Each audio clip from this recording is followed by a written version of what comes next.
Hello friends, super magic રસોઈમાં મિત્રો આપનું સ્વાગત કરું છું। આજે હું ટ્રીક અને ટિપ્સ તમારી સાથે શેર કરું છું જે રોજબરોજ આપણે ઉપયોગી થાય એવી છે। ગમે તો લાઈક કરજો, શેર કરજો અને નવા મિત્રો સબસ્ક્રાઈબ કરવાનું ના ભૂલતા। બાજુમાં રહેલ બેલ આઇકનને પણ પ્રેસ કરજો જેથી કરીને લેટેસ્ટ વિડીયોની માહિતી મળતી રહે અને હાઈપ બટનને પણ પ્રેસ કરજો એટલે અમુક પોઈન્ટ્સ મળતા રહે। તો મિત્રો, પહેલી ટ્રીક એ છે કે આપણે ઘણી વખત લેડીઝ કે જેન્ટ્સને ડોક પાછળનો ભાગ એકદમ કાળો થઈ જાય છે। ઘણી વખત આપણે ઓલા પિત્તળના ચેન પહેર્યા હોય કે અમુક એવા કામ હોય ગરમીના તડકાને લીધે ઘણી વખત આપણી ગરદન એટલે કે નેક પાછળ એકદમ કાળો કાળો થઈ જાય છે અને ખરાબ લાગે છે। ખાસ કરીને લેડીઝ લોકોને બહુ ખરાબ લાગે છે।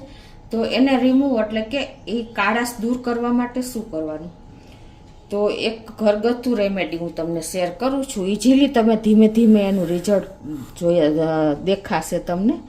તો એના માટે તમારે શું કરવાનું છે કે બેકિંગ સોડા 1 ટીસ્પૂન લેવાનો છે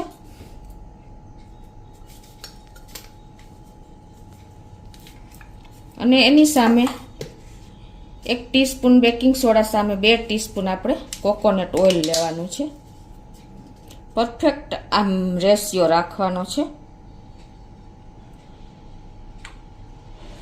અને એને આ રીતે એકદમ સરસ પેસ્ટ કરી લેવાની છે।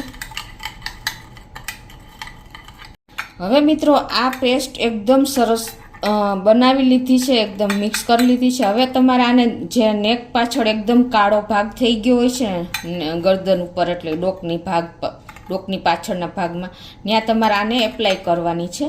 તો અપ્લાય કરીને અને 20 મિનિટ તમારે એને છોડી દેવાનું છે એટલે પરફેક્ટ રિઝલ્ટ તમને એટલું સરસ મળશે ને કે તમારી જે ડોકની કાળાશ છે ને એ એકદમ દૂર થઈ જશે। તમારે અઠવાડિયામાં 1 વખત આ કરવાનું છે એટલે તમને દર વખતે એનું રિઝલ્ટ જોવા મળશે, એટલી પરફેક્ટ તમને મળશે એનું રિઝલ્ટ। આનાથી શું થશે કે જે કોકોનટ ઓઇલ છે ને એ તમારી સ્કિનને રિસ્ટોર પાછી કરશે એટલે કે જેવી સ્કિન હશે ને એવી પાછી થઈ જશે, એકદમ ઓરિજિનલ ટોન તમારો આવી જશે સ્કિનનો। અને બેકિંગ સોડા છે એ જે કાળાશ થઈ ગઈ છે, ડોક ઉપર ધબ્બા થઈ ગયા છે, મેલ આવી ગયો છે, એને કાપી નાખશે એટલે કે એને પણ દૂર કરી નાખશે। એટલે તમારે કમસે કમ આને 20 મિનિટ છોડી દેવાનું છે અને આ તમારે ડોકના પાછળના ભાગમાં તમારી કોણી જે ઘણી વખત કાળી થઈ જાય છે ત્યાં પણ તમે લગાવી શકો છો। પછી તમારા ગોઠણ પણ ઘણી વખત કાળા થઈ જાય છે, સાથળના અમુક ભાગમાં પણ તમને કાળાશ હોય છે। તો આ ગમે ત્યાં તમે જ્યાં કાળા ધબ્બા કાળાશ આવી ગઈ હોય ને ત્યાં તમે આ પેસ્ટને 20 મિનિટ લગાવી અને પછી તમારે એને કાઢી નાખવાની છે। તમે અઠવાડિયામાં 1 વખત લગાવશો તો તમને ધીમે ધીમે એનું રિઝલ્ટ એટલું દેખાશે ને કે તમારે ક્યારેય કોઈ ટેન્શન નહીં રહે, ઇઝીલી તમારા કાળો ભાગ દૂર થઈ જશે।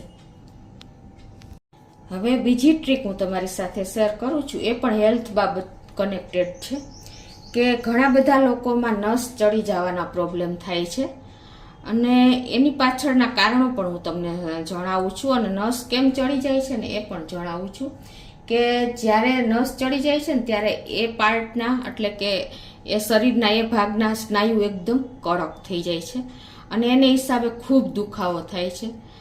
તો તમારે શું કરવાનું છે કે એ આ થવા પાછળનું કારણ શું છે કે પાણીની કમી હોય છે। જ્યારે જે ભાગમાં તમને દુખાવો થાય છે ને તે અસહ્ય દુખાવો સહન નથી થતો અને એકદમ સ્નાયુ કડક થઈ જાય છે। તો તમારે અને આ દુખાવો મોટે ભાગે તમને પગની પિંડીઓમાં, સાથળમાં, પગની આંગળીઓમાં નસું ચડી જાય છે એટલે કે દુખાવો જોવા મળે છે। તો તમારે કમસે કમ પાણીની કમી હોય ને ત્યારે આ પ્રોબ્લેમ આવે છે, પાણી વધારેમાં વધારે પાણી પીવું જોઈએ। અને બીજું કે તમને વિટામિન્સ અને મિનરલ્સની પણ કમી હોય ને ત્યારે પણ આ પ્રોબ્લેમ જોવા મળે છે। ત્રીજું કે તમે એક જ જગ્યાએ સતત બેઠા રહ્યો છો ને ત્યારે તમારે બ્લડ સર્ક્યુલેશન અટકી જાય છે, ત્યારે પણ આ પ્રોબ્લેમ જોવા મળે છે। અને ચોથું, તમારે વધારે પડતી તમે જો ફિઝિકલ એક્સરસાઇઝ કરતા હો ને ત્યારે પણ આ પ્રોબ્લેમ થાય છે અને જે લેડીઝ પ્રેગ્નન્સી હોય છે ને ત્યારે એને પણ આ પ્રોબ્લેમ ઘણી વખત જોવા મળે છે। તો આ બધા જ પ્રોબ્લેમને સોલ્યુશન માટે હું તમને એ જણાવું છું કે તમારે વધારેમાં વધારે પાણી પીવું જોઈએ અને તમારે જે ભાગમાં દુખાવો થતો હોય ને ત્યાં તમારે થોડુંક મસાજ કરવું જોઈએ, એ ભાગને એકદમ સ્ટ્રેચ કરતા રહેવું જોઈએ અને ગરમ પાણીનો શેક કરવો જોઈએ. અને તમારે પાણીની સાથે સાથે ORS પણ લેવું જોઈએ. અને બીજું કે તમે જ્યારે આ દુખાવો થાય છે ને ત્યારે તમારે થોડુંક વોક પણ ચાલુ રાખવું જોઈએ. એને હિસાબે તમારું બ્લડ સર્ક્યુલેશન વધશે અને તમારે ક્યારેય નસ નહીં ચડે પગમાં કે ક્યાંય પણ કોઈ પણ બોડીના પાર્ટમાં. એટલે ખાસ આટલું તમારે નોટ કરવું જોઈએ કે તમારે પાણીનો ભાગ વધારી દેવો જોઈએ, એક જગ્યાએ બેઠું ન રહેવું જોઈએ, થોડું ઘણી એક્સરસાઇઝ કરવી જોઈએ અને જે ભાગને તમારે નસ ચડે ને એને તમારે સ્ટ્રેચ કરીને થોડુંક મસાજ કરીને અને ગરમ પાણીનો સાથે સાથે શેક પણ કરી લેવો જોઈએ. તો હવે મિત્રો હું તમારી સાથે ત્રીજી ટ્રીક શેર કરું છું. એ પણ લેડીઝ લોકોને ડેઈલી ઉપયોગી થાય છે. કે ઘણી વખત શું થાય છે કે આપણે બર્નરમાં આ રીતે જો વાસણ મોટું કે નાનું હોય ને તો આ રીતે સરખું રહેતું નથી અને ત્રાસું થઈ જાય છે. કેમ કે આપણું બર્નર એ ટાઈપનું હોય ને, વાસણ થોડું નાના મોટું હોય તો આ રીતે આપણે કોઈ પણ વસ્તુ ગરમ કરવી હોય ને તો ત્રાસું વાસણ રહીએ છે. તો એના માટેનો આઈડિયા આજે હું તમને શેર કરું છું કે આપણે આવું રેગ્યુલર થતું જ હોય છે કે કાંઈ પણ વસ્તુ ગરમ કરવી હોય અને વાસણ નાના મોટું હોય તો તમારે શું કરવાનું કે બીજા ગેસની જે આ ઉપરનું ટોપ હોય ને બર્નર એ લઈ લેવાનું છે અને એને આ ગેસ ઉપર મૂકી દેવાનું. ડબલ બર્નર કરી નાખવાના ટૂંકમાં. ખ્યાલ આવ્યો તમને? આ રીતે ડબલ બર્નર કરી અને પછી તમારે ગેસ ઓન કરી દેવાનો છે અને પછી તમારું વાસણ જુઓ ઇઝીલી કાંઈ પણ તમારે ગરમ કરવું હશે ને ઇઝીલી રહી જશે, કોઈ પ્રોબ્લેમ નહીં આવે. જુઓ થઈ ગયું ને? આવી રીતે બે બર્નર તમે ઉપરા ઉપર કરી દેશો ને તો તમારું નાનું વાસણ હશે ને એ પણ તમારે ઇઝીલી સેટ ગેસ ઉપર થઈ જશે અને તમે ઇઝીલી કોઈ પણ જાતનું ઢોળાવાની કે દૂધ છે આપણે ઘણી વખત ગરમ કરતા હોય નાના વાસણમાં તો આ પ્રોબ્લેમ આવે છે કે વાસણ ત્રાસું થઈ જાય છે અને આપણી વસ્તુ ઢોળાઈ જાય છે અને ગેસ બગડે છે, બરાબર ગરમ નથી થતું. તો એના માટેનો સોલિડ આઈડિયા, કોઈ જાતની ઝંઝટ વગર બાજુના ગેસનું બર્નર લઈને અને તમારે ઉપરા ઉપર મૂકી દેવાનું છે અને પછી ગેસ ઓન કરીને તમારે જે કામ કરવું હોય થઈ શકે છે મિત્રો. તો આ ટ્રીક પણ તમને એટલી જ ઉપયોગી દરરોજ જીવનમાં થશે.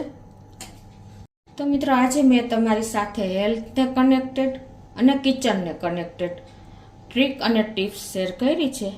તે આપણે રોજ જીવનમાં ઉપયોગી જ છે અને આ બધા પ્રોબ્લેમ અત્યારે નસ ચડી જવાના છે એ બધા પ્રોબ્લેમ અને ઘણી વખત આપણી નેક પણ વધારે પડતી કાળી થઈ ગઈ હોય છે લેડીઝ લોકોને, તો એ પણ તમને મેં સોલ્યુશન શેર કર્યું. અને જે કિચનને કનેક્ટેડ મેં તમને ગેસનું બર્નરનું બતાવ્યું એ પણ એટલું જ ઉપયોગી છે. ગમે તો લાઈક કરજો, શેર કરજો અને નવા મિત્રો સબસ્ક્રાઈબ કરવાનું તો બિલકુલ ના ભૂલતા.